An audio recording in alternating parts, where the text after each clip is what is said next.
it was about like direct perception about what is, because when you're talking about the fireworks and the black sky, it's like a firework might occur, but the mind instantaneously interprets it.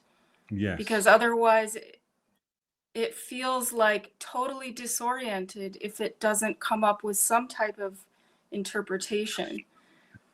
And I know I've had experience of direct perception before, where I guess they call it the flow state, or you're not interacting with the mind. But I guess is that just something that is more developed when you're going? No, everything you said up until the flow state was completely on point, and then the flow state became a special state. But the flow state is also a perception. So it's really tricky. It's not about a flow state. Everything is a flow state. If you really look at it, like look at it now. Everything's flowing. The flow state is a perception with a value that the flow state's good. But all states are in a state of flux. So we enjoy the flow. I don't know. I've never played ping pong ball, not really. But when I watch those, sometimes I see a clip of a ping pong ball, and they're like bang, bang, bang. Like that's the flow state. Awareness that knows that is just as in flow as someone dropping eggs, falling over, spilling flour. Like the same awareness is present to both perceptions, and it's completely equal. So all appearances from the position of awareness are equally in flow, luminous, beneficial, and benevolent, and whole and complete. So it's about recognizing that. The analogy that we use is we move away from the fireworks, and now we look at the screen, right? The screen of awareness. If you've got a screen, a TV screen, and it's cut in half, and one half is someone bumbling around, and the other half, someone's in a flow state, all serene, they're both made of screen, and they both end. And it might even be the same person at different times of the day. But what remains consistent is awareness, and we are the awareness. If we identify as the character, then sometimes we're in flow state. Oh, I've got it. I've got the teaching. And then we're in a bumble state, and we're like, oh, now I'm not in awareness. But you are the perceiver of this experience and the author of it. The monarch of awareness is creating and perceiving simultaneously. That is a little bit subtle, but that's what's happening. So resting as awareness is resting as the quality of awareness that perceives. And what this means in real life is when you're in a flow state, and I know that that's not really your focus, but it's a good topic to center around. When you're in a flow, oh, I'm in a flow state, you rest as awareness, and you realize that's also awareness. And I think Maya just skipped out, so let's see what happens. But I'll say it anyway because we can repeat it. And then if you are in a flow state, then you're still just and you recognize yourself as awareness, then the flow state isn't so valuable. You don't hold on to it.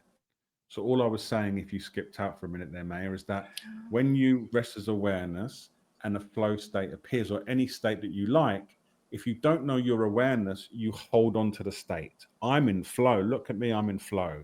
And then when it goes away, you miss the flow. When your awareness, the flow state rises, you go, look at that.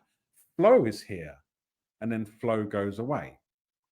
And then conversely, when there is no flow and you're in a different state, if you don't know your awareness, now you're bumbling around.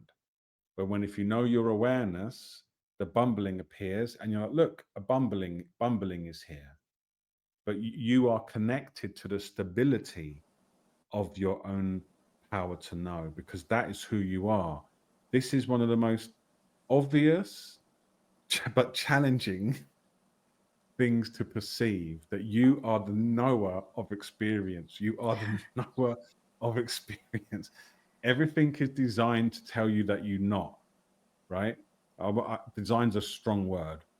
Don't quote me on that. But everything feels like you are the experiencing. You are the experience, or what you are the thing, but you are the knower of it. And all it does is it loosens this sense of I. It turns ice cubes into water. It turns wood into smoke. Right? It just creates a gentleness. Your life carries on just as it is, but there's an indwelling gentleness about all experience. And that is what we're looking at here. How can I see I am the perceiver? And that's why the practice is to leave things as they are, because it's that which tells you you're the perceiver. As soon as you start meddling with anything, then you engage and you identify with it, right? And so but because we live in a practical world, we don't leave the steering wheel as it is. We would never do that, but we leave the things that the mind activity as it is, because it's filled with years of dense conditioning about how we perceive people, how we perceive ourselves, how we react to things, what we find annoying, what we like.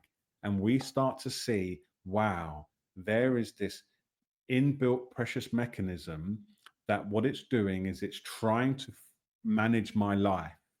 And in some ways, it's out of control and it's doing too much. It's just doing too much. It's trying to arrange everything. And we meet people like that. I have family members that's like that. They're just always trying to fix everything. And what we do is we let go. For instance, you could spend a day with no intentions. It doesn't mean you're going to lose your capacity to do things, but you just relax and let it go.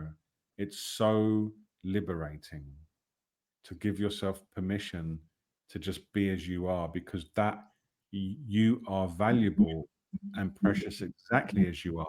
And how can you ever find that out if you're always trying to change? If you're always trying to fix it, you're always trying to meddle with whatever appears, you're not, it's very difficult to see the stainless nature of self. If every time something appears, I grab it, right? It's very difficult to see your innate perfection and the love and beauty that you are if every time something appears, you try to change it. So we practice for the first time in our life, maybe apart from when we was babies, to just leave things as they are. And notice they just come and go so effortlessly, and they're filled with peace, right? You can look at a storm in the sky, and if you don't describe it, it's completely peaceful. That doesn't mean it's not moving, it doesn't mean it's not volatile, but it's occurring as the nature of peace. Arises, abides, subsides, and it leaves the sky stainless. And that's what all of our mind activity does.